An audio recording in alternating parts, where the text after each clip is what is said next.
Hello, my name is Raymond Karczewski. I'm speaking to you from my home here in Cave Junction, Oregon.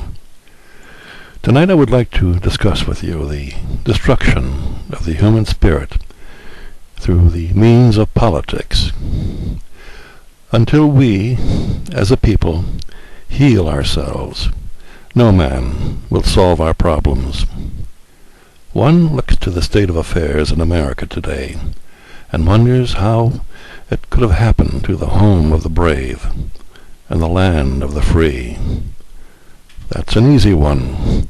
Satanic mind conditioning. Condition the girls to be men when they grow up, and condition the boys to be silly, girly men, twits, full of doubt and rationalizations, hiding behind macho masks of bravado which scream of hypocritical behavior. And voila, you've got the home of the coward and the land of the slave.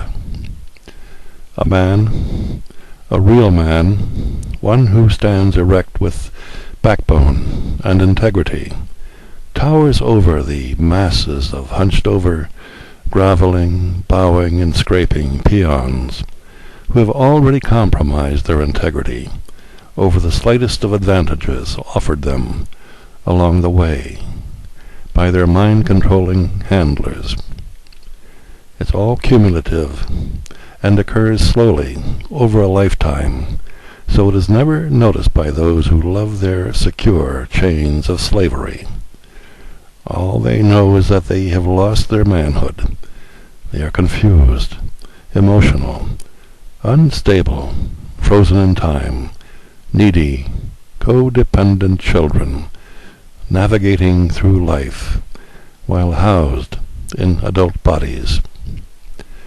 All this mass herd insanity of children playing let's pretend for keeps is contrasted when a real man comes upon the scene, and the enormous rift between a sovereign and a slave cannot be avoided and must be seen.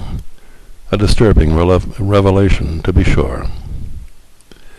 Why do slaves dream of being sovereigns, yet hate a sovereign when they should come into contact with one? Ask the Jews of Jesus' time, when their collective outside manipulative worship of an idol caused them to kill the living, breathing, flesh and blood, sentient natural man, Son of God, a Christ, their subject of the satanically, intellectually insinuated, graven, imaged idol. Ask the millions of blind believers in the past 2,000 years who worshipped an idea without ever having understood the essence, the source of that idea, and yet have been and still are willing to sacrifice their own lives in martyrdom for such satanic illusion. Face it, the world of civilized man is nuts, just plain nuts. You're all nuts to be living the way you do, a member of the herd, manipulated and maneuvered at the whim of your unseen mind control handlers. To allow yourself to be guided in such a herd way, you've got to be nuts, blind, or dead in spirit. Which is it? You worship words which have been planted into you by these shadowy, satanic mind controllers, and view yourself paralyzed from taking action when such actions are required. You've lost your will. You've succumbed to suggestion. You've taken the path of least resistance. You've gone along to get along. After all, you don't want to be different. You don't want to stick out from the rest of the herd. How did this happen to you? All that it took was a split second of doubt, and you have lost the eternal moment of now. You've successfully precluded yourselves from taking action when action was called for, was necessary, having failed to bring closure to the creative process, you stand there stupefied. So you go into your blame game. You point fingers at others. You conjure up a battery of rationalizations because you cannot admit to your own impotence to act. So you settle back into the herd and hope that your lack of actions will not be noted by your sheeple friends. Collectively, you all get together and pray for a savior, living or imaginary, to save you from yourselves. Have you not observed the insanity surrounding presidential campaigns? Grown men and women who have lost their balance and therefore are subject to emotional manipulation cry out for their candidate with their comical convention hats and costumes, losing themselves in the collective satanic insanity which rules them in their spiritually dithered moment. Surely you have. How could you possibly miss it? It's all been orchestrated for its effect upon emotional children by those who control the outcome of such elections. Surely you don't think that your vote determines who will be the President of these United States of America, do you? These silly people who organize themselves into ignorant sects believe some good will come out of it, demonstrate that the ultimate satanic illusion is what they are practicing and worshipping, do they not? The fact is that the old saying still holds true. You can't make a silk purse out of a sow's ear. Yet that is precisely their agenda, is it not?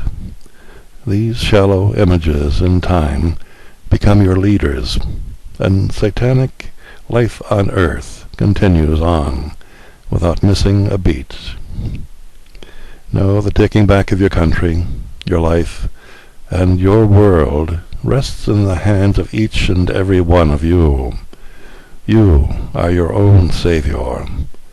The question remains, why don't you understand that?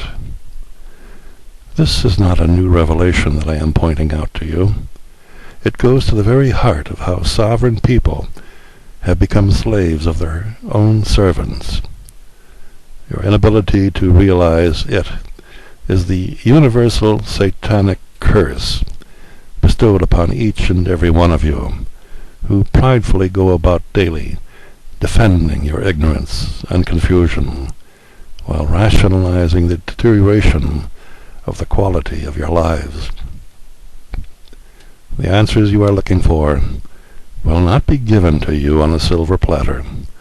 To do that would be, for me or another, to recondition you. I speak and write to you the words of a simple man of truth, a Christ, a living, breathing, flesh and blood, sentient, natural man, Son of God, a man with backbone, a man who has demonstrated by his own words and actions the essence of integrity, who has stood alone and faced the beast which rules over the world of cowering male sissies, and taught them to sit and be quiet behind their stone wall of silence. The choice of the life you lead has always been within your own purview. If you want freedom, learn to be quiet in your consciousness, and the mind control will have nothing to which it may attach itself. Then you will understand that this is your true estate, the estate of a child of God, a free man or woman, a sovereign. When that happens, Satan will tuck that tail of his between his legs and look for easier marks to con. Thank you for listening.